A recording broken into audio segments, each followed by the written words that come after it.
प्रिय विद्यार्थियों, हिंदी साहित्य बीए तृतीय वर्ष की कक्षा में आपका स्वागत है। जागो फिर एक बार कविता गतांश से आगे पढ़ेंगे। चौथा अवतरण जो इस प्रकार से है।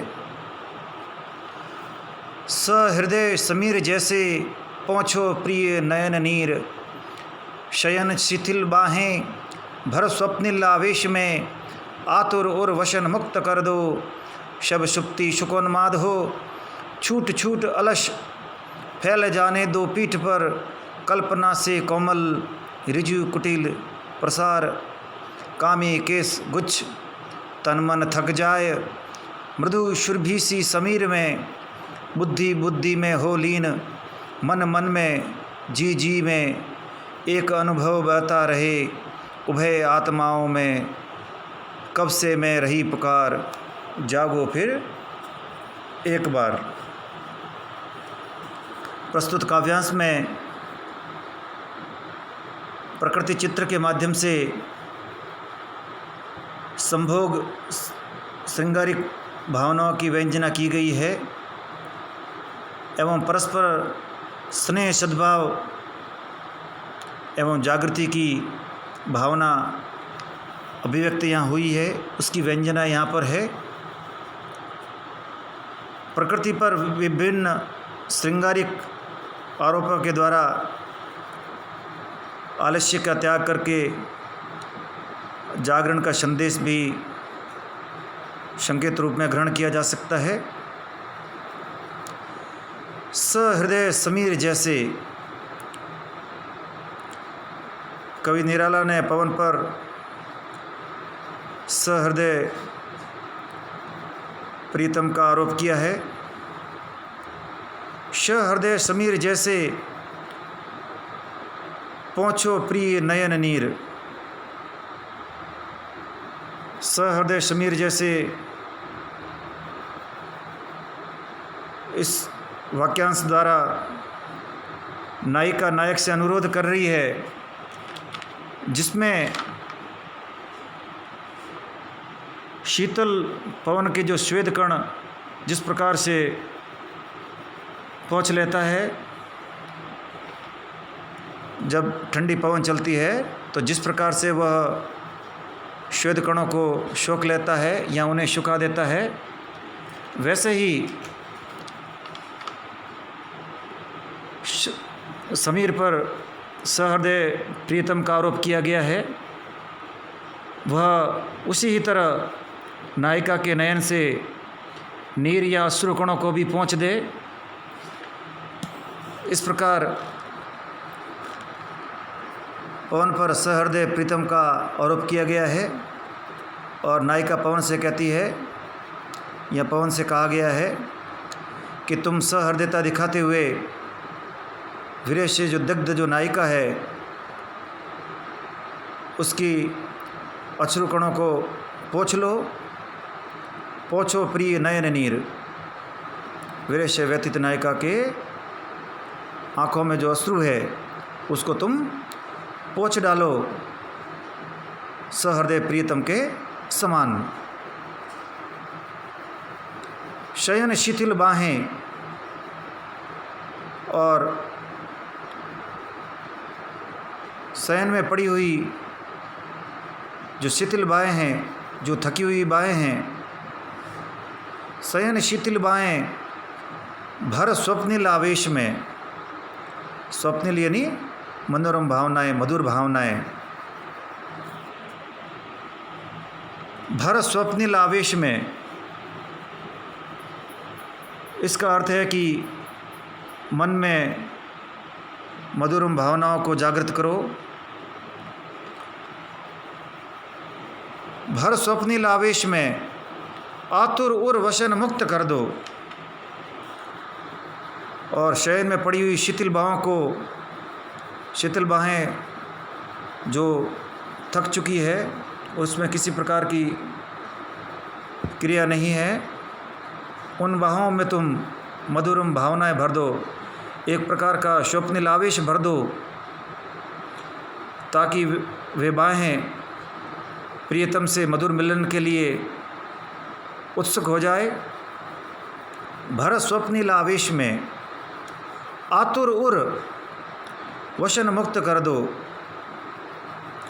और नायिका को या प्रियतमा को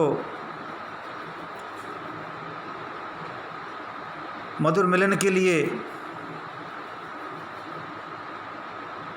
आवेशित कर दो या उसमें मधुर भावनाएं भर दो, ताकि प्रियतम से मिलने के लिए उत्सुक जो नायिका है, उस पवन से कहा गया है कि हे पवन, तुम उस सहृदय नायक के समान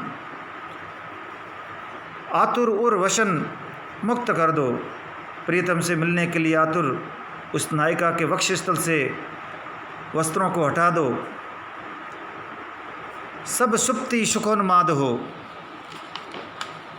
शब्द सुप्ति सुखोन्माद का अर्थ है प्रणय क्रीड़ा में आनंद का अनुभव हो। और इन पंक्तियों के द्वारा जो संभोग श्रृंगार होता है उसका चित्र स्पष्ट रूप से अंकित किया गया है। समीर है, उस पर सहृदय नायक का आरोप किया गया है और वह नायक के समान या प्रीतम के समान सोई हुई जो नायिका विरह से पीड़ित है, उसके नयन से आंसू पोंछ डाले और प्रिय समागम के लिए उत्सुक उस नायिका के वक्षस्थल से वस्त्रों को मुक्त कर दे और वह सब प्रकार से अपने सोए हुए सुखों के उन्माद को प्राप्त हो, प्रणय क्रीड़ा का आनंद प्राप्त करे। छूट छूट अलस फैल जाने दो पीठ पर, कल्पना से कोमल रिजु कुटिल प्रसार कामी केस गुच्छ। कामी का अर्थ कमनीय, केस गुच्छ का अर्थ है बालों का समूह। तो नायिका के जो केश है उनके लिए कहा गया है रिजु कुटिल। कुटिल का अर्थ होता है गूंथे हुए या घुंघराले और रिजु का अर्थ है सीधे।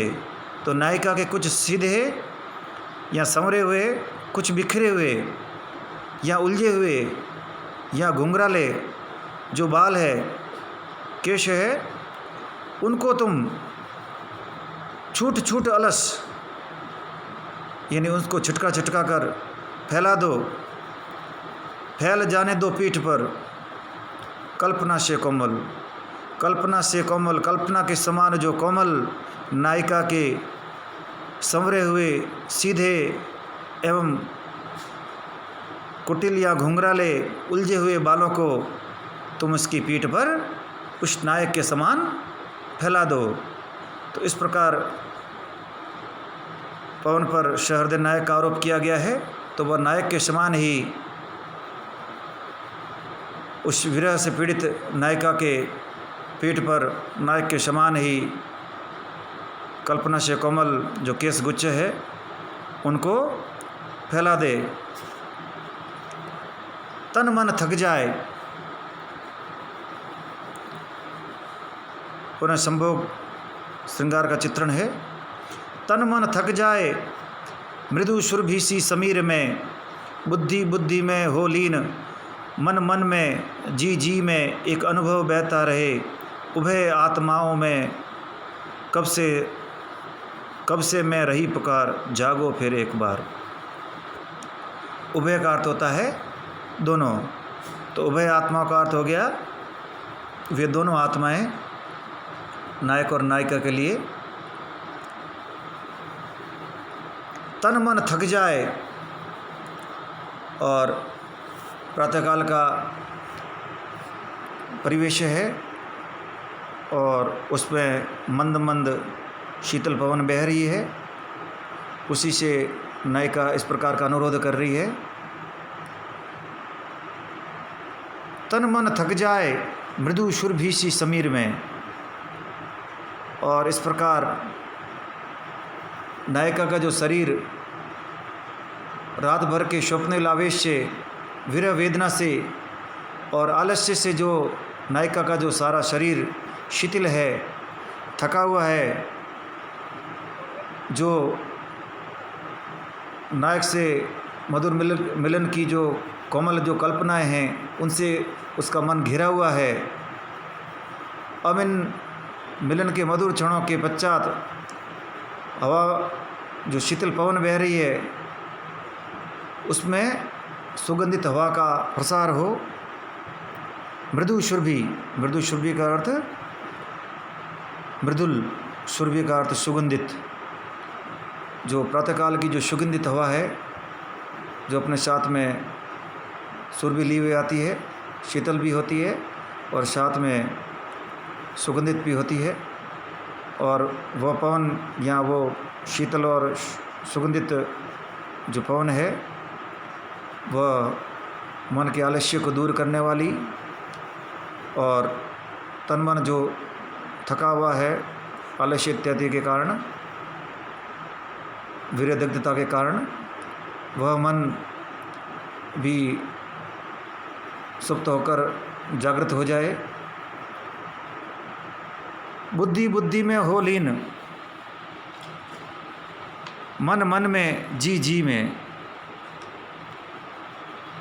एक अनुभव बहता रहे उभय आत्माओं में। वे दोनों आत्माएं मधुर मिलन का जो अनुभव है वह उन दोनों आत्माओं में साक्षात हो और इस प्रकार से वह मिलन हो कि जो प्रेमी हैं वे मिलन की एक जो अद्वैत अवस्था का कही जाती है, जो द्वैत का जो भाव है वह उनमें मिट जाए। और जिस प्रकार से वायु में सुगंधि व्याप्त है और उस सुगंध को वायु से पृथक करना संभव नहीं है, उसी प्रकार से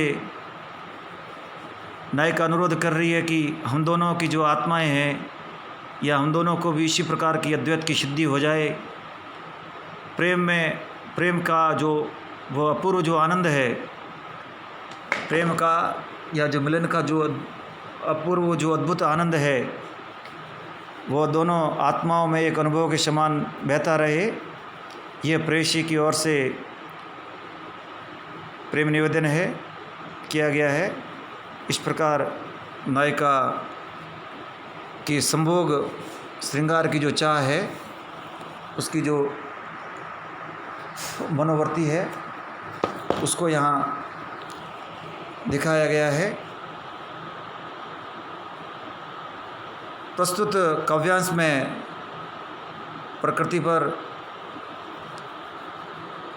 प्रकृति के माध्यम से श्रृंगारिक भावनाओं की व्यंजना की गई है और पवन को एक सहृदय नायक के रूप में आरोपित किया गया है और वह सहृदय शमीर या सहृदय नायक वीरस्य दग्ध नायिका को के व्यथा को, उसके दुख दर्द को उसी प्रकार से दूर कर दे जिस प्रकार से प्रियतम के मधुर मिलन के क्षणों में जिस प्रकार से सारे दुख दर्द दूर हो जाते हैं और केवल मन में मधुर भावनाएं रहती है और मधुर जो अनुभूतियाँ होती है हृदय में, प्रेमी हृदय में जिस प्रकार से बहती है उसी प्रकार से उन दोनों आत्माओं का मिलन हो जाए। तो इस प्रकार से जो प्रकृति रूपी जो नायिका है वो मानो आह्वान कर रही है कि प्रभात का समय हो गया है, प्रातःकाल है और मैं तुम्हें कब से पुकार रही हूँ, तुम अब फिर जाग जाओ, यह जागरण का समय है।